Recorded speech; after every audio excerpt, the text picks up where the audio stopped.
আমার ছাদ বাগানে কিন্তু অনেকগুলো ভ্যারাইটির আম গাছ রয়েছে, আর এবছর বেশিরভাগ আম গাছগুলোতেই প্রচুর পরিমাণে মুকুল এসেছে।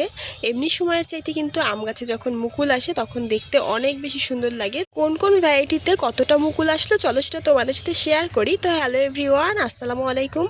কেউ যদি ছাদ বাগানে শুধুমাত্র একটা ভ্যারাইটি রাখতে চায় তাহলে অবশ্যই আমি বলবো ব্যানানা ম্যাঙ্গো রাখার জন্য। আর এটা হলো আমার ছাদ বাগানের ব্যানানা ম্যাঙ্গো আমের গাছ। প্রতি বছর এই গাছটিতে পুরো ভর্তি হয়ে মুকুল চলে আসে আর অনেক আম হয়। যারা ছাদ বাগানে একটা ভালো ভ্যারাইটি রাখতে চান যেটা খেতে সুস্বাদু হবে, সাথে প্রচুর ফলন হবে, তারা অবশ্যই ব্যানানা ম্যাঙ্গো রাখতে একদমই ভুল করবেন না। আর এটার আটি কিন্তু অনেক পাতলা, একদম কাগজের মতো, আর ফলে কিন্তু একদমই আঁশ নেই, খেতে খুবই সুস্বাদু। আর গাছে তো প্রচুর ফলন হয়, ছাদ বাগানের জন্য একদম উপযোগী একটা জাত হলো ব্যানানা ম্যাঙ্গো।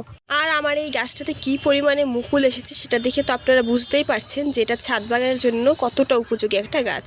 সেকেন্ডে আমি যে ভ্যারাইটিটা শেয়ার করব, এটার সত্যিকার অর্থে আমি জাতটা জানি না, কারণ এটা হচ্ছে লোকাল হাট থেকে নেওয়া হয়েছিল, তাই আমি ঠিক বলতে পারছি না এটা আসলে কোন জাতের আম। তবে এই গাছটাতেও প্রচুর পরিমাণে মুকুল আসে, সেই সাথে আমের স্বাদ খুবই ভালো।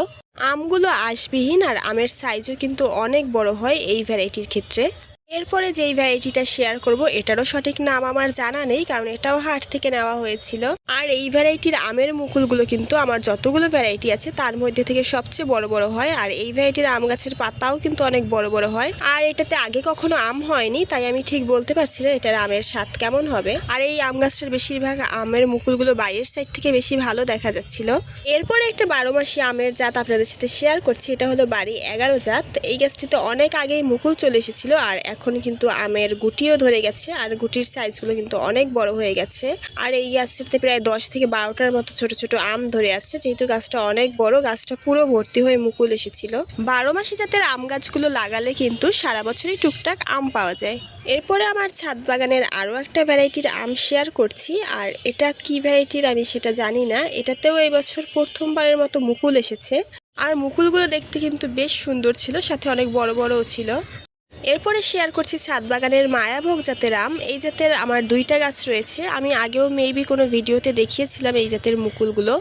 একদম গাছের নিচ থেকে ধরা শুরু হয়েছে মুকুল, এবং পুরো গাছটা ভর্তি হয়ে মুকুল এসেছে। এটা মূলত একটা লেট ভ্যারাইটির আম, মানে বাজারের সব আম পেকে গেলে তারপরে হচ্ছে এটা পাকে। আর এটার সেলফ লাইট কিন্তু খুবই ভালো। এর ঠিক পাশেই আবার একটা 12 মাসি ভ্যারাইটির আম গাছ রয়েছে, আর এটার নাম হলো চায়না ডোয়ার্ফ। এটা হচ্ছে খাটো জাতের একটা আম, যেটা ছাদ বাগানের জন্য খুবই উপযোগী। আমার এই গাছটাতে যেমন একাধারে আম ধরে, আবার আরেকদিকে মুকুলও চলে আসে। গাছটা খাটো প্রকৃতির হওয়ায় ছাদ বাগানের জন্য খুবই উপযোগী। আমার এই গাছটাতে অলরেডি বেশ কিছু আম ধরে আছে, এগুলো কিন্তু অনেক আগে মুকুল বের হয়েছিল, এবং সেই আমগুলো এখন এতটা পরিমাণ বড় হয়েছে। আর আমগুলো কিন্তু খুব একটা বেশি বড় হয় না। এর ঠিক পাশেই আমার রয়েছে কাঁচা মিঠা আমের গাছ। এই আমটা কাঁচা অবস্থায় খেতে যেমন মিষ্টি লাগে, পাকলে তো অনেক মজা লাগে খেতে। আর এই আমের সাইজও কিন্তু অনেক বড় বড় হয়। আমার এই গাছটাতে প্রতি বছর অনেক আম হয় মাশাআল্লাহ, আর এই বছর কিন্তু মুকুলে ভর্তি হয়ে গেছে গাছটা। এরপরে শেয়ার করছি বাংলাদেশের সবচেয়ে জনপ্রিয় আমের জাত থাই কাটিমন। এটা কিন্তু অবশ্যই একটা 12 মাসি জাতের আম। সিজনের চাইতে অফ সিজনের আম বেশি মজা হয়, তাই সিজনে কম আম নেওয়ার চেষ্টা করি। আর সবশেষ শেয়ার করছি আমার আরও একটা মায়াভোগ আমের গাছ। এটাতেও এমন মুকুল এসেছিল, এটা আমি আগে একটা ভিডিওতে দেখিয়েছিলাম যে এমন গুচ্ছ গুচ্ছ মুকুল এসেছিল সবগুলোতে। তো দেখা যাক এটাতে কি পরিমাণ আম ধরে। আমি আশা করি পরবর্তী কোনো ভিডিওতে এটার আপডেট আপনাদের সাথে শেয়ার করব।